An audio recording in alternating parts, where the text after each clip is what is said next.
অর্জুন পুরস্কারে সম্মানিত করা হয়েছে মোহাম্মদ শামিকে।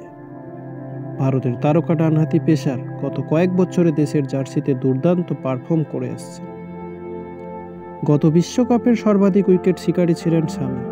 পুরস্কার পাওয়ার পর বাংলার অভিজ্ঞ পেসার বলেন, এই মুহূর্তটি ব্যাখ্যা করা কঠিন। স্বপ্ন সত্যি হলো। এটা আমার জীবনের বড় প্রাপ্তিগুলির মধ্যে একটি। ছোটবেলা থেকে অনেকে ক্রীড়াবিদকে এই পুরস্কার পেতে দেখেছি। এই পুরস্কার আমাকে আগামী দিনে আরও ভালো খেলতে অনুপ্রাণিত করবে। আগেই ঘোষণা করা হয়েছিল যে 2023 সালের ক্রীড়া পুরস্কারের মধ্যে অন্যতম অর্জুন পুরস্কার পাচ্ছেন ভারতীয় দলের তারকা পেসার।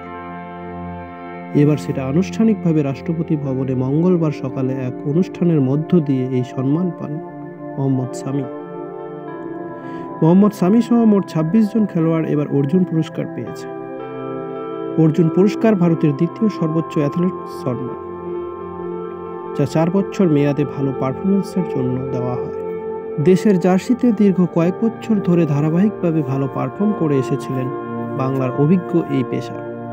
গত ওয়ানডে বিশ্বকাপে মোট 24 উইকেট তুলে নিয়েছিলেন মাত্র 60টি ম্যাচ খেলে। তিনিই ছিলেন টুর্নামেন্টের সর্বোচ্চ উইকেট সংগ্রাহক।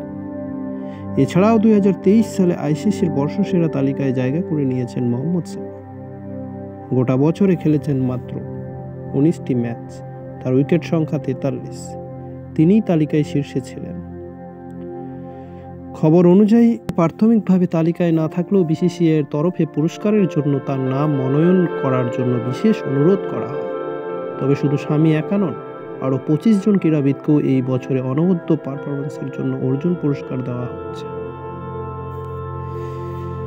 একাধিক ট্রফি জিতে বিশ্ব দরবারে ভারতের মুখ উজ্জ্বল করেছেন এই ভারতীয়রা। তো আজকের ভিডিও এতটুকুই। মোহাম্মদ শামিকে নিয়ে আমাদের এই ভিডিও। বন্ধুরা, চ্যানেল সাবস্ক্রাইব করবেন, ভালো লাগলে শেয়ার করবেন, কমেন্ট করবেন এবং নেক্সট ভিডিও আসার জন্য সঙ্গে থাকবেন, পাশে থাকবেন। দেখা হবে নেক্সট ভিডিওতে।